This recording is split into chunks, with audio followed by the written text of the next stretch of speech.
So good evening, everyone. Can you all hear me? Yeah, we can actually hear you. All right, thank you very much. So good evening, and I welcome you all to this month's edition of our leadership series. This is Lucid Africa, and today we're going to be talking, our speaker is going to be talking on the topic, becoming an informed citizen, understanding policy as a catalyst for growth in transport and logistics. Our speaker for today is Mr. Mubarak Abdulganiyi Al-Ameer. Is the founder of VisionLead Consult Ltd, and is going to be speaking on the importance of, policy for experts in the transport and logistics industry. In this webinar, is going to explore the ways in which you can be an informed citizen, and as an informed citizen, you become a catalyst for growth in this sector. So through his vast experience and expertise, he will provide valuable insights on how policy impacts, transport and logistics, and how understanding that policy can lead to more effective leadership in our respective, fields. So by the end of the training, we trust that everyone will have a deeper understanding of the role of policy in this industry, transport and logistics. So please drop your questions and your contributions in the chat box at the end of the webinar. Mr. Mubarak is going to attend to your questions. Thank you very much. Over to you, Mr. Mubarak. All right. Thank you very much, Madam Comfort, for the opportunity. Thank you, Lucid Africa, for finding me worthy as somebody you can actually bring up for your monthly webinar. This actually means a lot to me. First and foremost, importantly, I need to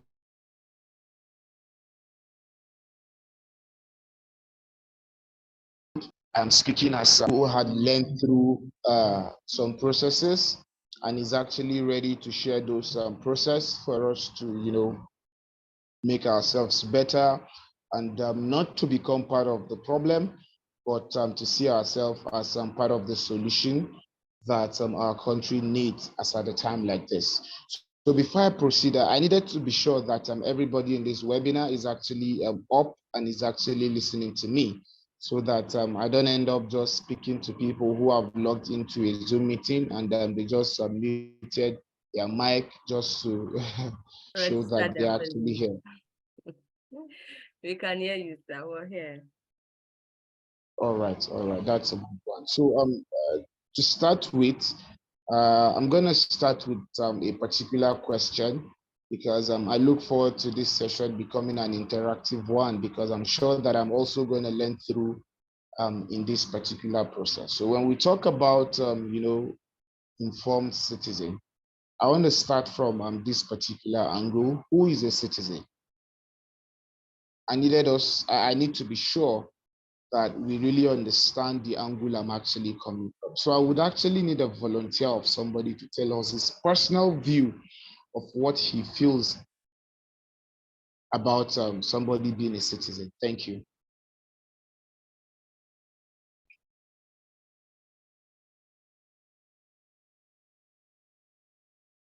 Are you all with me? Yes, we are. Can I say something? Sure, of course you can. A citizen is somebody who, is from a particular location, maybe as a result of birth, maybe because that person, originated, that person's origin is that location. A citizen is a native, or a naturalized person who owes allegiance to a particular country. All right, so that's really a very good one, and I think everybody could have his version of what he understands as what a citizen is. So, but to start with, I need you to understand that we're talking around policy, all right? And policy talks more around laws. And to start with, we're in Nigeria, and Nigeria is a very, very, let me use the word, a religious nation, but with little of God-fearing experience. So to start with, I needed to find out how many of us attending this session had actually gone through the 1999 Constitution of Nigeria, because that is going to prove to me if you are truly a citizen or we are hosting you in our country. Can I get feedbacks?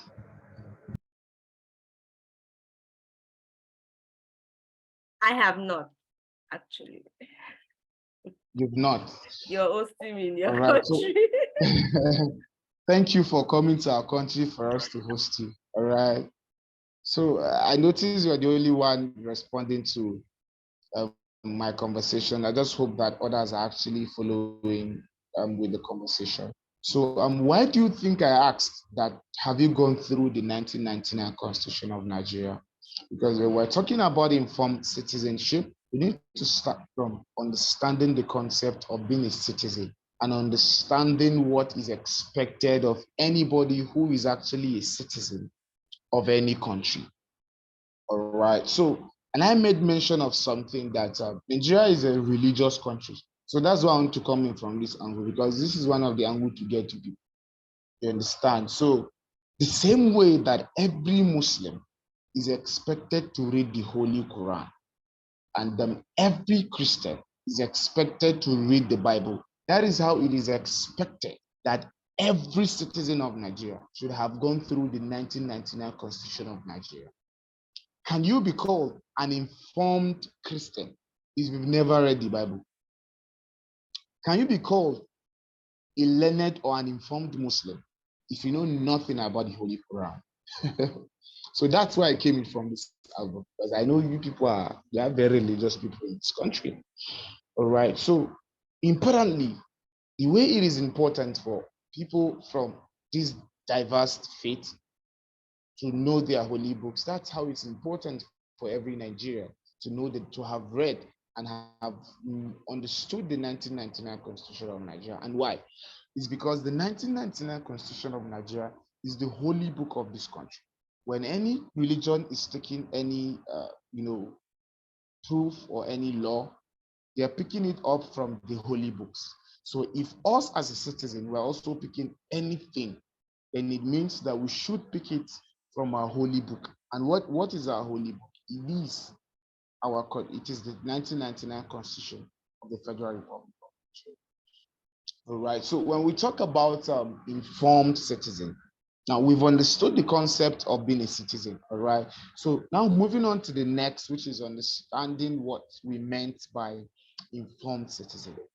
For me, I think, not for me, informed citizen means a citizen who understands his civic roles and responsibility. I come again. An informed citizen is a citizen who understands his civic roles and responsibility. As a country, Nigeria, we have mostly been thought about our rights, right to life, right to this, right to road, right to electricity, right to this, right to that. But we've not been mostly thought about our civic roles and responsibility. So, and over time, I have taken advantage of a lot of platforms to arouse the consciousness of young people around the need for us to understand our civic roles and responsibility. I was having a phone call with a friend in the UK 2 days ago, and I asked, "What, you were in Nigeria before now, and currently you are in the UK. What are you going to talk about the differences between us in Nigeria and people in the UK?"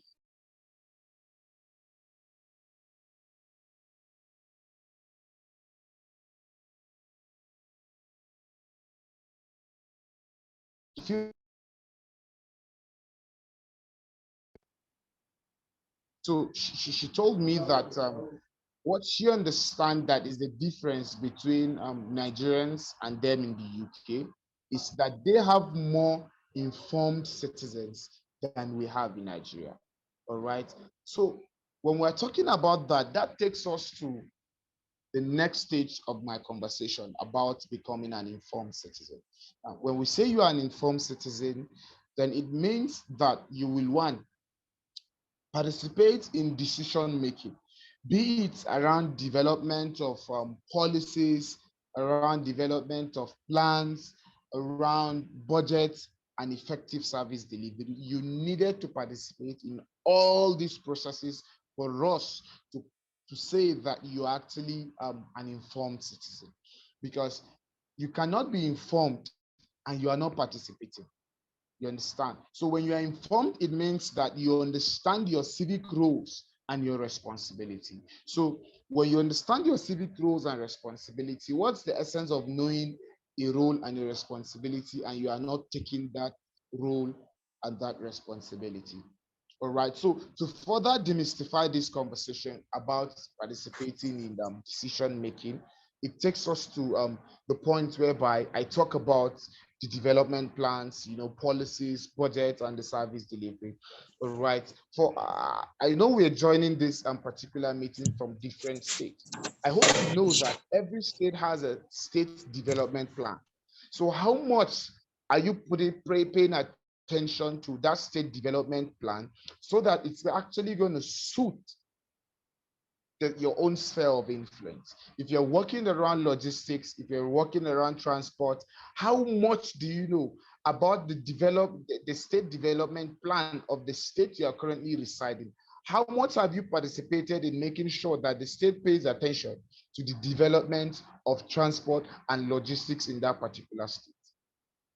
How many of you are paying attention to policies that the members of the State House of Assembly are pushing around the policies they are pushing at the State House of Assembly? So it means that when you are informed, you're going to pay attention to those kind of conversation that the person you have elected to represent you as the member in the State House of Assembly, the kind of policies is going there to propose around transport and logistics. While you mount pressure as somebody who is bordered around transport and logistics, then somebody else pushes around another sphere of influence.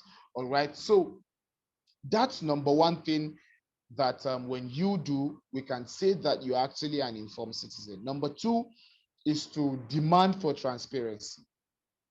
And what do I mean by demanding for transparency?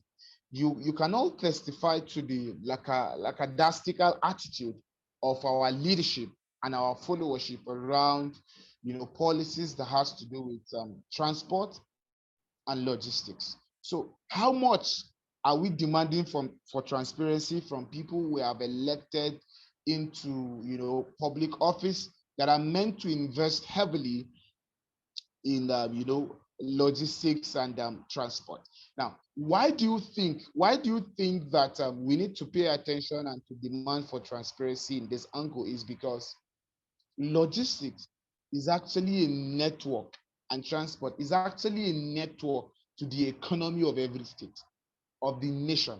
Because when you produce something, you must have to transport it to another place. You cannot be, you can't produce here and you consume everything here. So where do you make the profit? Where do you grow the idea of that state? So that calls for us as informed citizens around policy and transport to pay up attention to transparency of people in a public position around transport and logistics. All right, going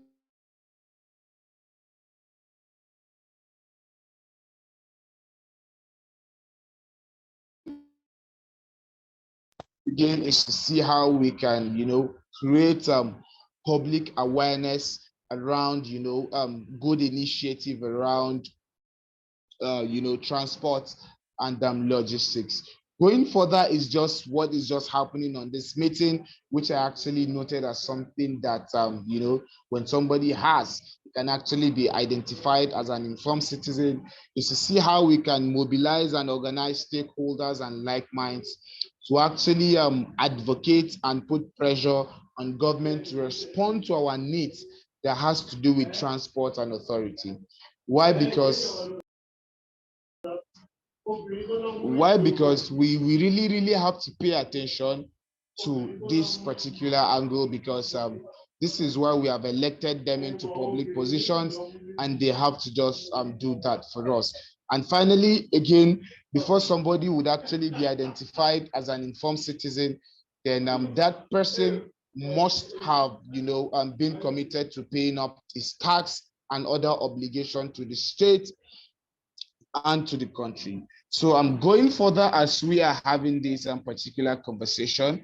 I need to bring us to a place of understanding that when you pay attention to logistics policies and hold government accountable for money, and hold government accountable precisely, it takes us to that particular point whereby I want to explain this, that when you hold our leadership accountable around, transport and logistics, first and foremost, you need to check the statistics of people we lose daily around transport and logistics, and the rate of money being lost because of the refusal of the government to invest in logistics in Nigeria.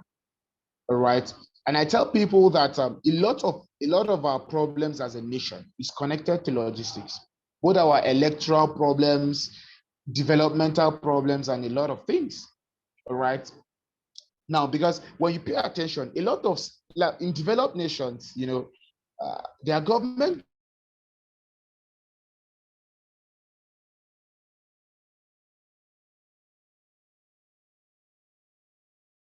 developed nation roads because they want to beautify their countries. Their governments build roads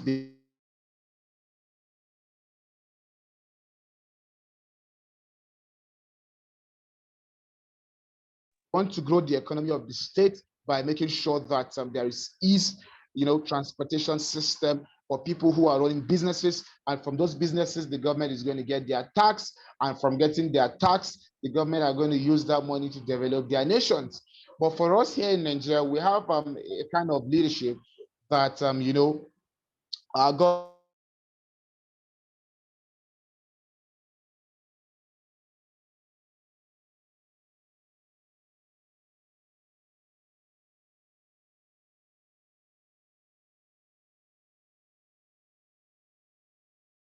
to say, our government are investing less in transport because it doesn't fit into the mainstream.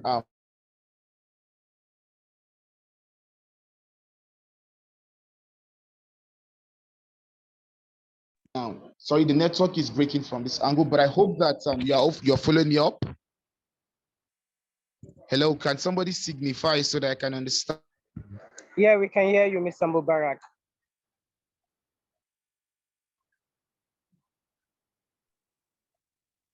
Hello, can somebody please signify so that I can be sure that you are all following? Mr. Mubarak, right on, we are following. All right.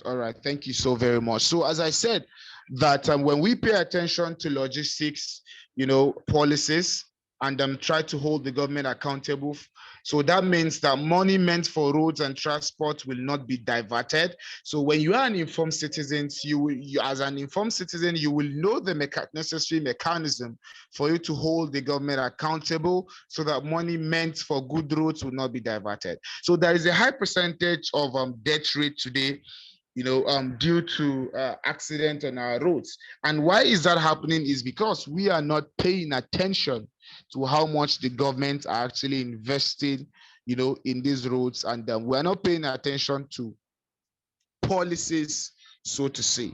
And why do I feel very strongly that it's important for us to pay attention to policies is because policies are actually important because I feel that they define what is and what is not acceptable in any country. So for any country, for anything that is going to become acceptable, that thing has to be a policy. All right. So policy objective is actually a desired outcome that policy.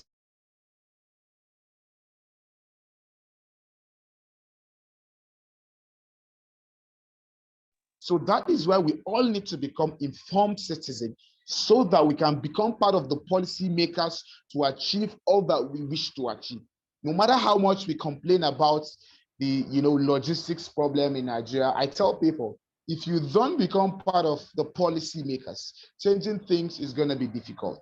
Why do you think in the United States we have business people, we have people who are into logistics business, transport, and a lot of things, investing heavily in lobbying policies in the United States? It's because one policy can actually crash and crumble their whole business. But here in Nigeria, what we do more is we complain that government have not done this, government have not done that. But I ask people, what have you done about this particular thing? Because generally I feel transport policy is supposed to make, effective decisions concerning the allocation of transport resources, including management, regulation, and existing transportation activity.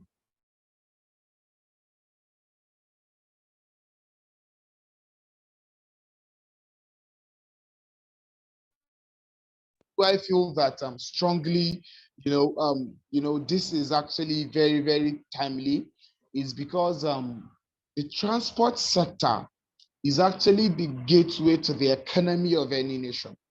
Any government that is not thinking around logistics and transportation sector, then that person, I feel that that nation, especially in Africa, is not bothered about the economy of that nation. So therefore, government and we the citizens need to reevaluate, our strategy of upgrading the sector, you understand? Because if we don't, find a way to actually reevaluate, the strategies of upgrading the sector to add more value to the sex, that because that is going to add more value to the success, of our economy and create more employment opportunity. And going further, very important note I would wish to talk about again is that logistics policy talks about security and welfare of Nigerians. I hope you are paying attention, because a lot of crime that is being committed, trust me, transport and logistics is part of it. Remember when we had the train attack, I tell people government didn't pay attention to transport. Why? Because there are lots of mechanisms that were supposed to be put in place to avert a lot of things like that. But because our government didn't pay attention to that at that particular point, that was why we had such an unfortunate scene. So why do I say that logistics talks more around our security and welfare? Now let's going back to the 1999 Constitution of Nigeria, section 14 subsection 2A states that security and welfare is the primary purpose of government. So, and well, can we talk about the welfare of citizens and take out transportation from it? Can we talk about welfare of citizens and take out logistics from it? Can we talk about security of citizens and take out logistics from it? Can we talk about security of citizens and take out transportation from it? Then it means that one of the main reasons why we have government is because we need to have a good transport system and we need to have a good logistics system. We have a legal backing for us to actually say this because it's there in our 1999 Constitution. And earlier before now, I talked about being an informed citizen to participate in certain, policies, development plans and a lot of things, and paying attention to budget to see that government allocates more money to, the transport and the logistics sector. In when we're talking about sector, mobilization of funds, approvals and cash backing and all those things, is because now going again, I'm going to be taking my proofs from the 1999 Constitution of the Federal Republic. Section 14 subsection 2C states that participation of people in its government is guaranteed according to the provisions of the Constitution. So as informed citizens, when we participate to make sure that policies around transport and logistics are very key and are for the people, then it means that we are not participating from a place of ignorance. We have a legal framework, we have a legal backing from the 1999 Constitution of the Federal Republic. So this is why we all need to pay attention to all these particular things that have actually made mention before now. And unfortunately, again, for our generation, I'm glad that we are actually having this conversation. All right. So I'm glad that we're actually having this conversation this evening because, conversation like this is supposed to have a lot of young people paying attention. But because of lack of because they are not informed citizens. That's why a number of people will not join a conversation like this. And it's not painful for me, it's not all about the number of people who join in for engagement like this. It is by virtue of how many life of people you've been able to touch within having a particular conversation. Now, let's go back to memory lane. When we read about the history of Nigeria during the national youth movement led by the likes of Ernest Ikoli, Obafemi Awolowo, the Zik, and all of them, they were in their early 20s and in their early 30s when they were sitting with the British colonists to discuss the future of Nigeria post-independence. So, but instead of having our youth in this generation to really sit down, an objective analysis of our problems in Nigeria will make you understand that when the government invests properly in transportation and logistics, it's really going to solve a lot of our problems. But today we find a number of our young people, they are more active on TikTok. TikTok have made them much more dancers and singers instead of paying attention to policies that is going to affect their life on daily basis. All right. So, and importantly, I want to say this that the only people that can actually save transport and logistics policies are people that are complaining about it. Let's not feel that all these policies that we feel should be implemented is supposed to, the people who are supposed to solve this problem are people who are not amongst us. No, people who are affected by problems are supposed to be the one to pay attention around how that particular problem is going to get solved. All right. So, and I tell people, transport policies is bad. What have you done about it? Logistics policies is bad. What have you done about it? Transport policies is bad due to bad leadership. What have you done about it? How have you made sure that the next kind of leaders we're having are going to be leadership that are going to pay attention to these particular policies? Before we elected a lot of them into public office, how many of them did we sign social contract with that promise us, tell us that when we get you elected, this is how much you're going to pay attention to transport policies when we elect you into particular office? How many of us are doing these things? I hear people say that corruption is affecting our transport and logistics policies. I ask people, what have you done about it? All right, today we blame everything and everyone over our inactions.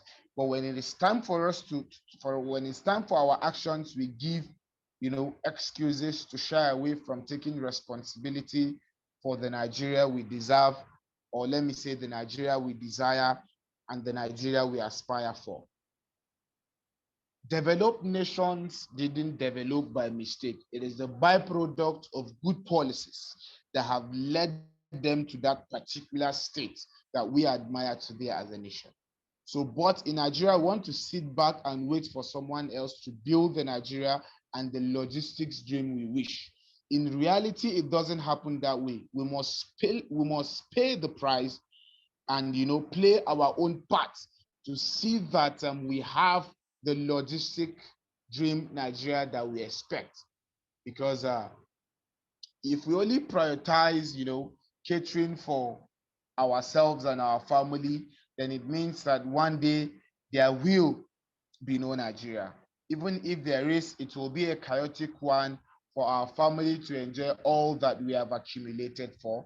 So importantly, as I begin to wrap up this conversation, is that talk is actually cheap. It's only our actions that can change Nigeria. If there is, if there is a will, there would always be a way.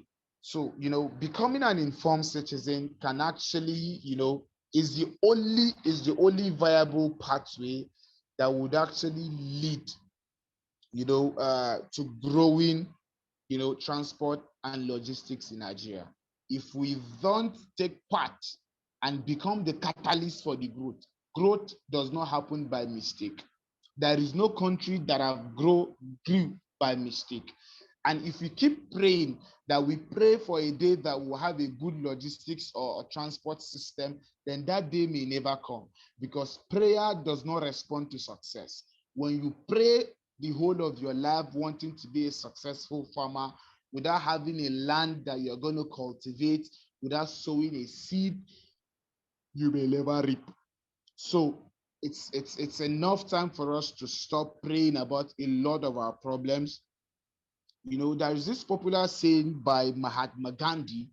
He said that one of the best way to stop a problem is to stop being part of the problem.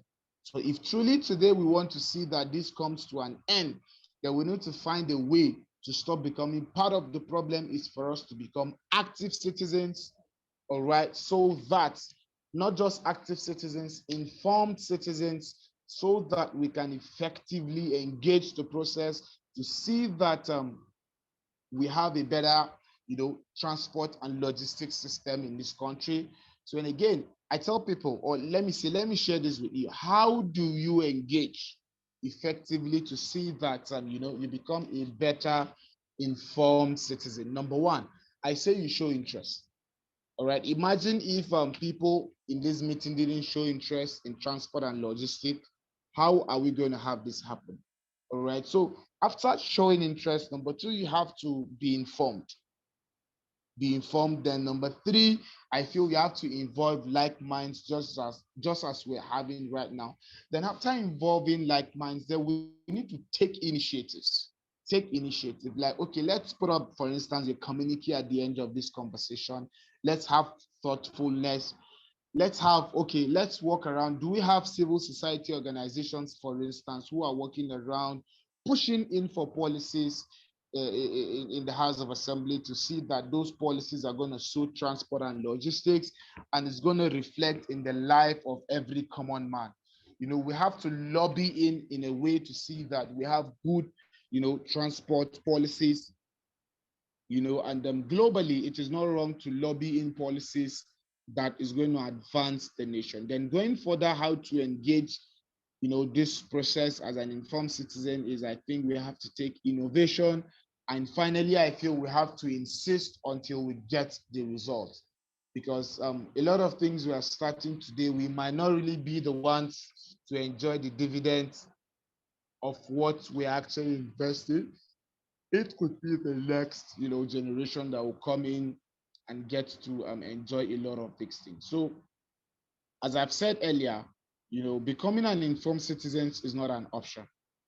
All right, becoming an informed citizen, it is not an option for any one of us to be an informed citizen.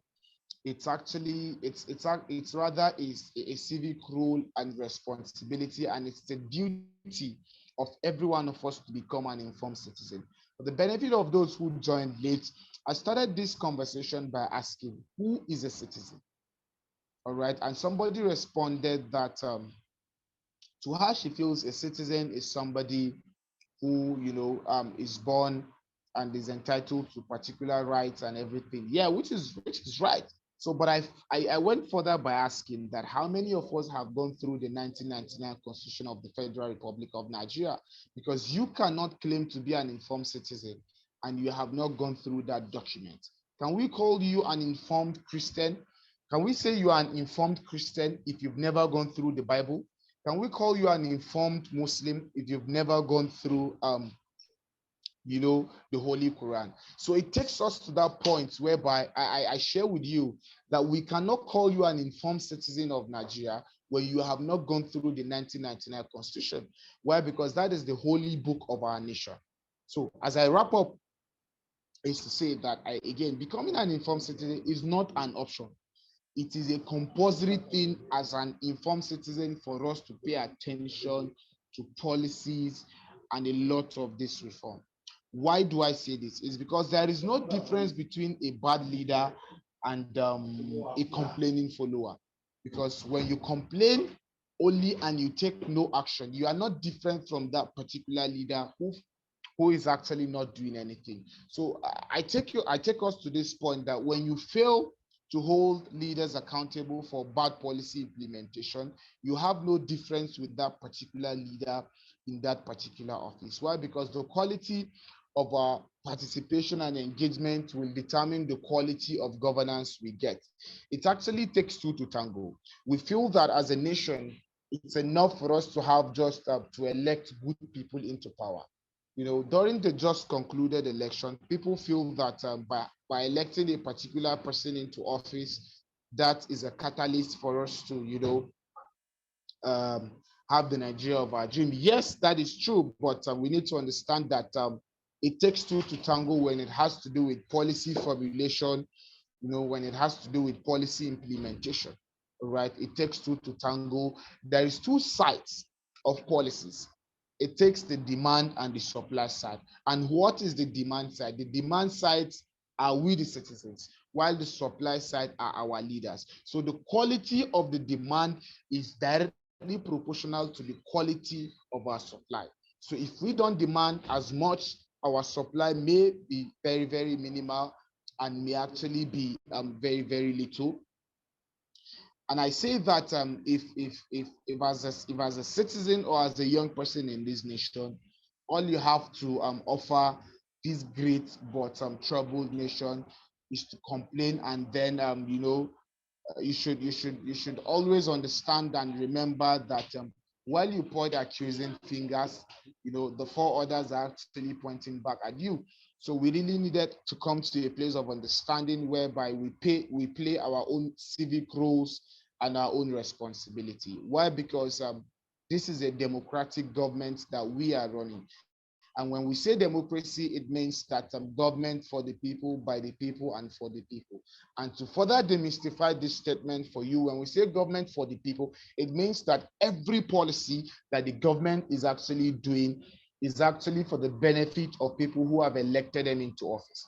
All right. For instance, when we say you are a governor, it means that we have elected you and we have given you all the rights, all our resources to actually work for us. That is, it explains what we mean by for the people. And by the people means that when it has to do with all policy formulations, we have to make sure that we are part of the table of conversation when it comes to conversation around, how policies are being, formulated and implemented. All right. So this brings us to the end of my conversation with us this morning, this evening, and I hope that with this little I have shared, you find some powerful and some important things, that would actually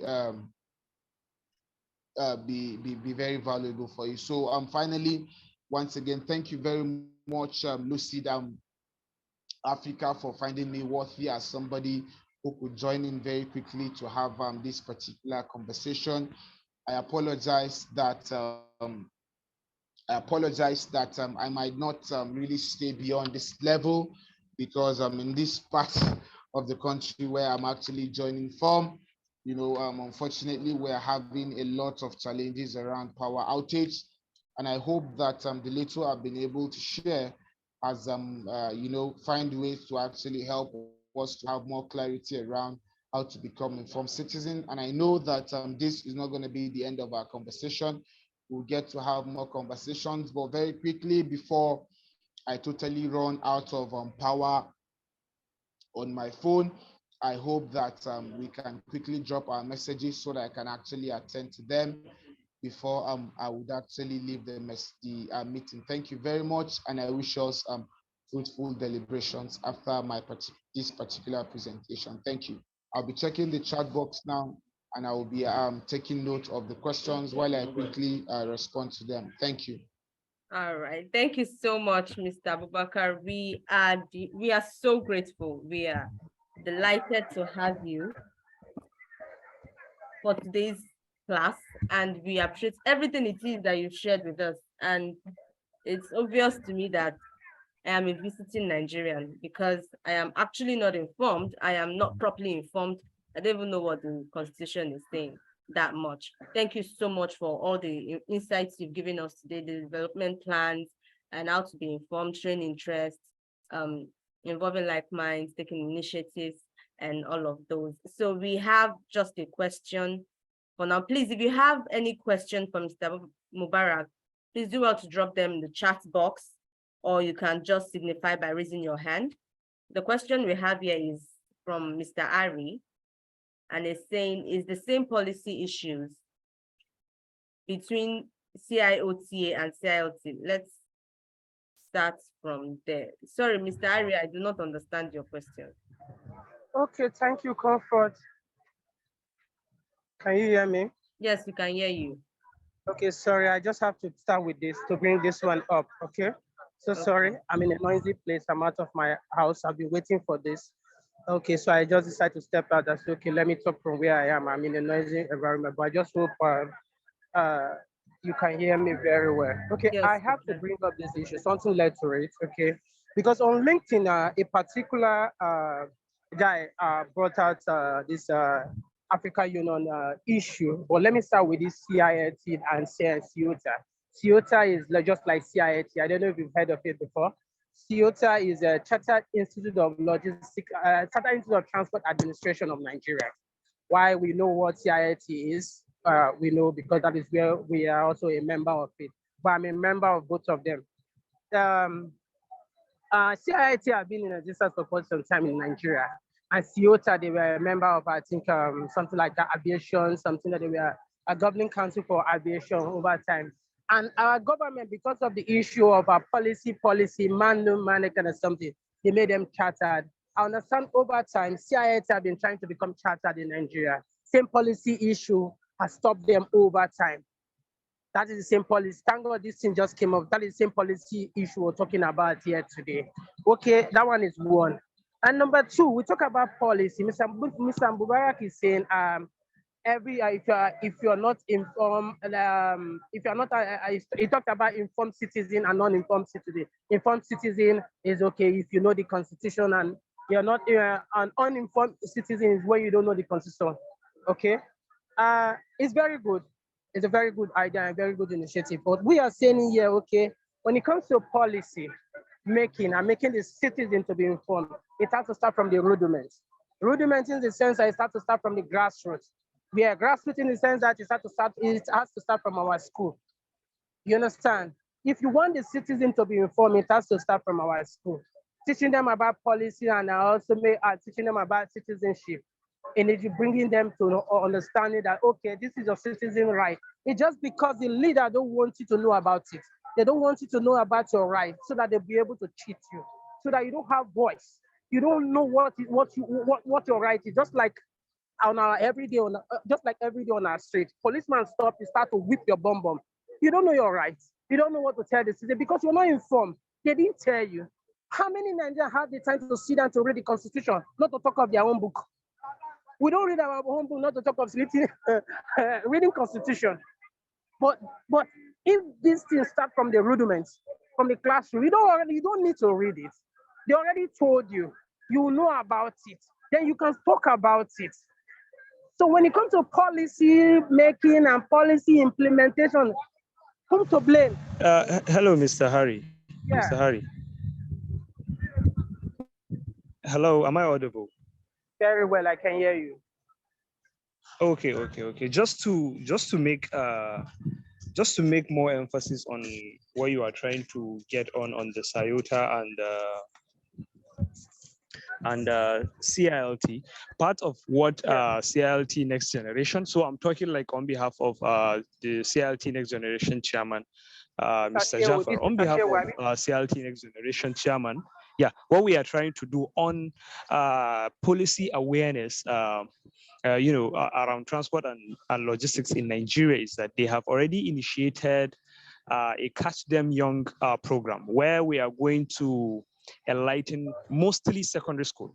So this time around, it's not going to be, more professionals or anything like that. So it's mostly secondary school.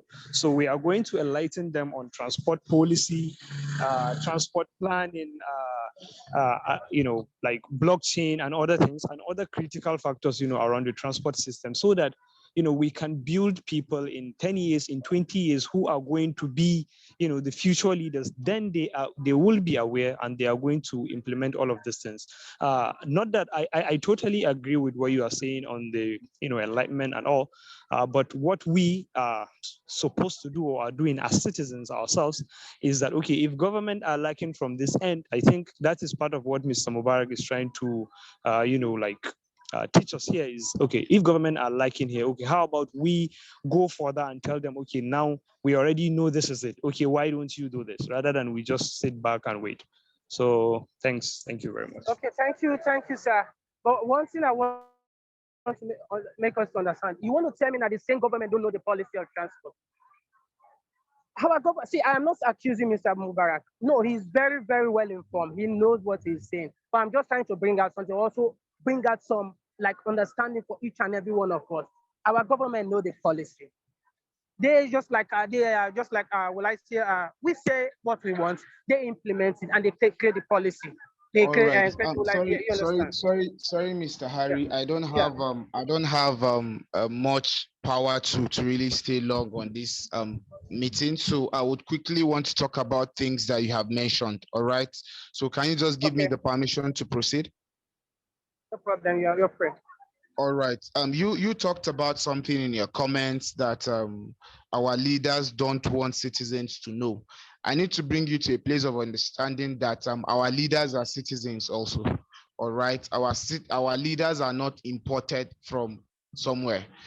Our leaders are from amongst us. So that is why before now, I tell people that our leaders are a reflection of who we are as a citizen. Because practically I can bring you to a place of understanding that it doesn't really make any difference that you have elected somebody into office if you have not played your role in making sure that everything he does represents your individual and your collective interest as a people. All right. I said earlier that it takes two to tango. Policies can only work when we make it work. All right. So it's not something that we just sit at the comfort of our homes and we accuse the government of what we are also guilty of. All right. Now you said that how many citizens have the time to read the Constitution. It's not all about you having the time to read the Constitution or not. It's all about you being a responsible citizen. All right. Today we want to enjoy things that the UK and the what have you enjoy. But how many of us are ready to pay that? Where the government getting their funds and resources from? It's from the tax. So how many of us as citizens are truly paying our tax as citizens? We've turned a lot of things we do to a very lawless situation whereby, very recently, I was reading the Kaduna State, tax and the codification law. That was when I came to realize that virtually 90% of the population of us living here, we've been committing a lot of atrocities day by day because nobody's paying attention to those laws, And by the way, I need you to understand that, every oppressor is afraid of an educated slave. I come again. Every oppressor is afraid of an educated slave. When you know so much about your roles and responsibility and rights, even the people you have elected into office, they will see you more like a threat. All right. I'm not saying you should do everything against the government. No, but you criticize the government because you want the government to work. You are not criticizing the government because you don't want the government to work.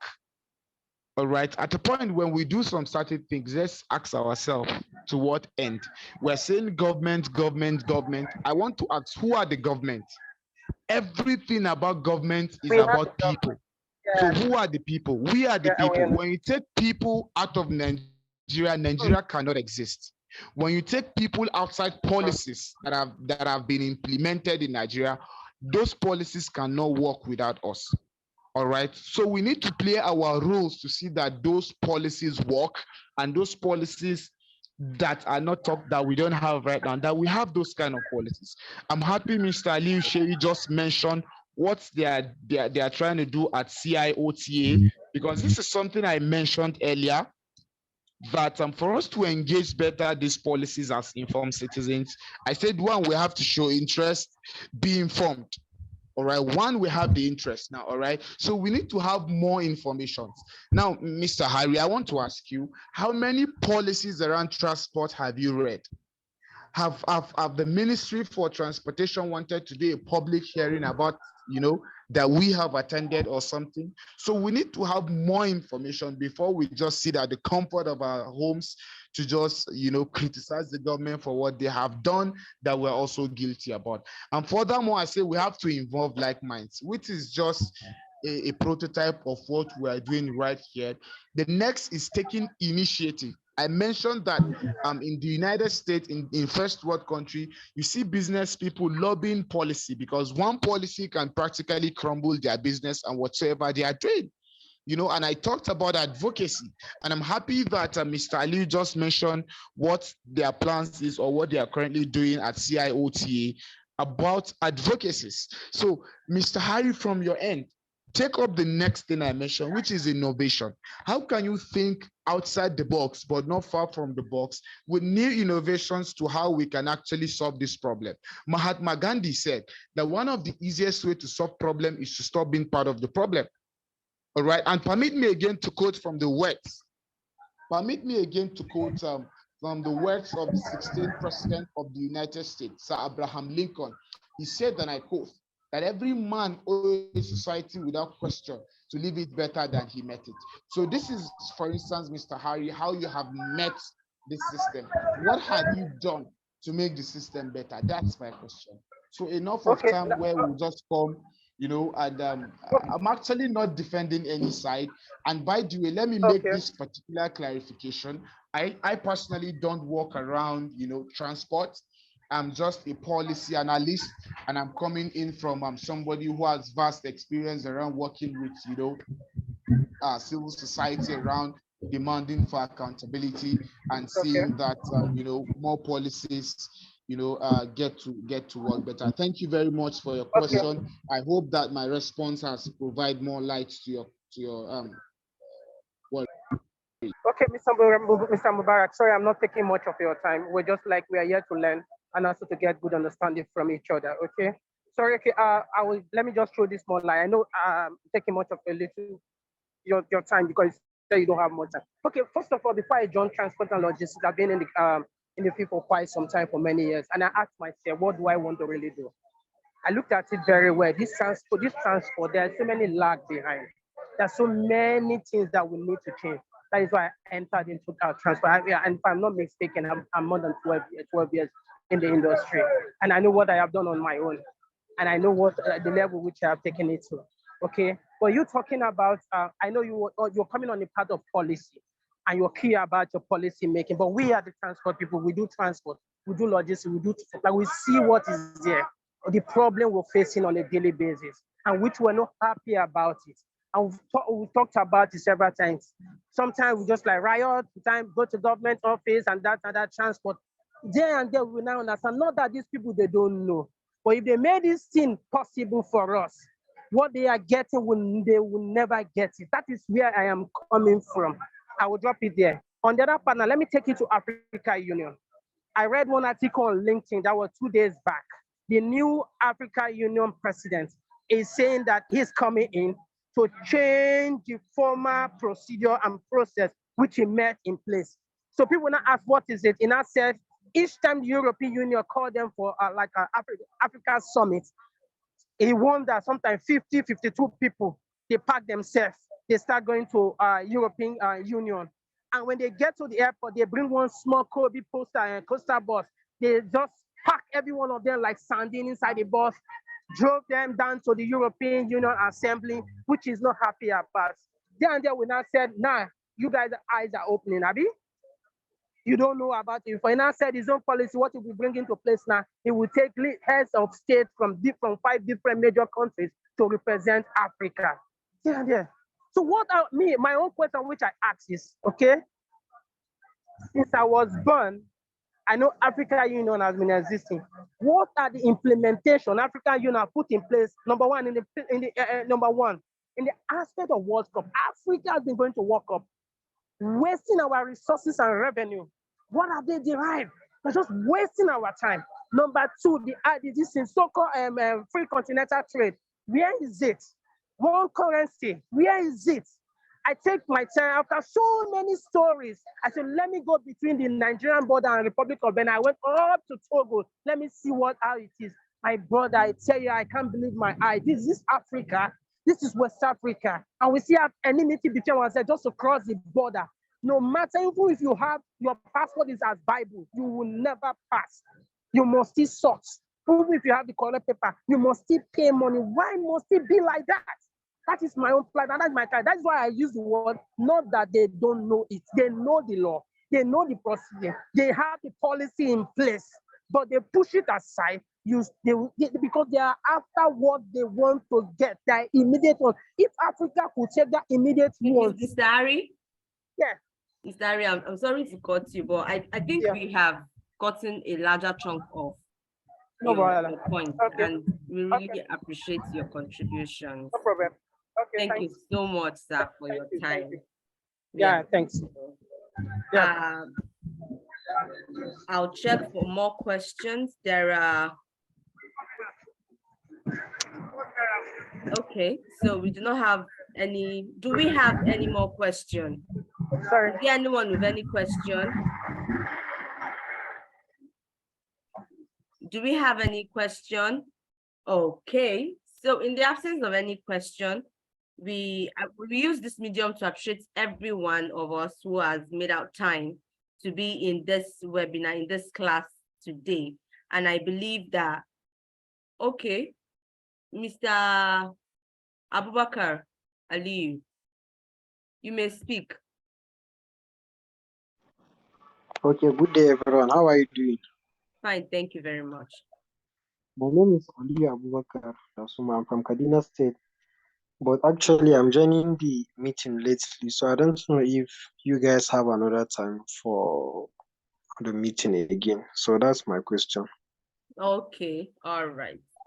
So we actually have we hold this webinar class, this master class, every second Saturday of every month, and we treat different topics per month.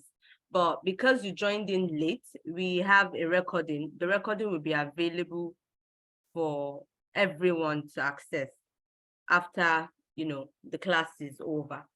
So you can listen and, you learn everything it is that has been discussed. So I believe that is clear enough. So thank you everyone for joining in, and we look forward to having you same time, 4:30 p.m. every second Saturday of every month. And if there are any adjustments to our schedule, we're going to let you know in the group. We're going to send out, information to the group so you'll be informed. So thank you everyone for joining. Thank you for your time. And I believe that with what we have learned today, we've become more informed on the fact that we actually have to be very informed, and we should not, we should not know what is happening around us in the logistics and in Nigeria, in the logistics sector and in Nigeria as a whole. Thank you very much once again for joining. We'll see you next month. It's bye from here.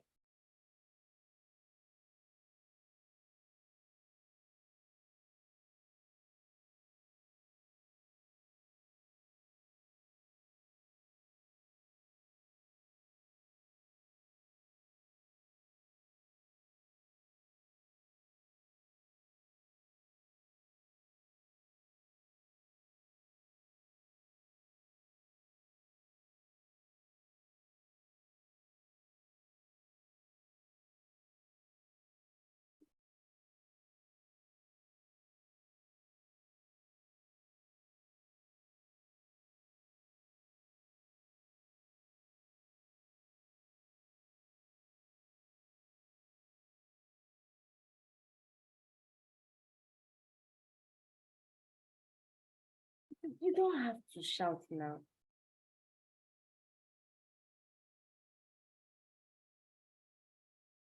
You don't have to shout.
Okay, I think I was supposed to.